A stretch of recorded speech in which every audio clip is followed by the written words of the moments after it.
قربانی کن جانوروں کی کرنا جائز ہے اور ان جانوروں کی عمر کیا ہونی چاہیے اور کس کس جانور کی قربانی کرنا جائز ہے؟ بھیڑ یا بکری، بکرا، اس کی قربانی کرنا جائز ہے اور اس کی عمر 1 سال ہونا ضروری ہے۔ بکری ہے یا بکرا ہے، اس کی عمر 1 سال ہونا ضروری ہے۔ دانت 2 دانت 3 دانت یہ دیکھنا ضروری نہیں ہے، یہ ایک آسانی کے لیے لوگ سمجھتے ہیں، تو اس کی نشانیاں ضرور ہیں، لیکن اگر کوئی بندہ ایسا ہے، پکا بندہ ہے اور وہ آپ کو یقین دلاتا ہے تو اس کے اوپر آپ یقین کر سکتے ہیں، شرعی طور پر یہ جائز ہے۔ وہ کہتا ہے کہ 1 سال کا بکرا پورا ہے، تو آپ 1 سال کا بکرا چاہے وہ دانت 2 دانت کا ہو یا نہ ہو، آپ اس کی قربانی کر سکتے ہیں۔ بکرا ہے یا بکری ہے۔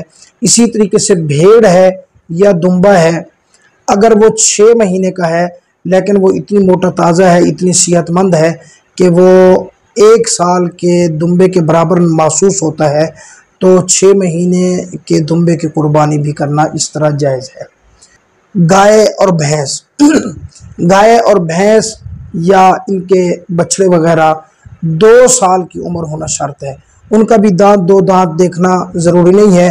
اگر کوئی با اعتماد پکا بندہ ہو، ایماندار آدمی ہو اور آپ سمجھتے ہیں کہ وہ جھوٹ بولنے والا نہیں ہے، تو اس پر اعتماد کر کے آپ 2 سال کا اس سے لے لو۔ قربانی کرنا بلا کراہت جائز ہے، چاہے اس کے دانت ہوں یا نہ ہوں۔ تیسرے نمبر پر اونٹ کی قربانی کرنا۔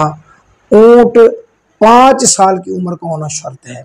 اس میں بھی اگر کوئی آدمی پکا آدمی ہے، با اعتماد آدمی ہے، وہ کہتا ہے کہ یہ پکا 5 سال کا ہے، تو پھر اونٹ کی قربانی کرنا جائز ہے۔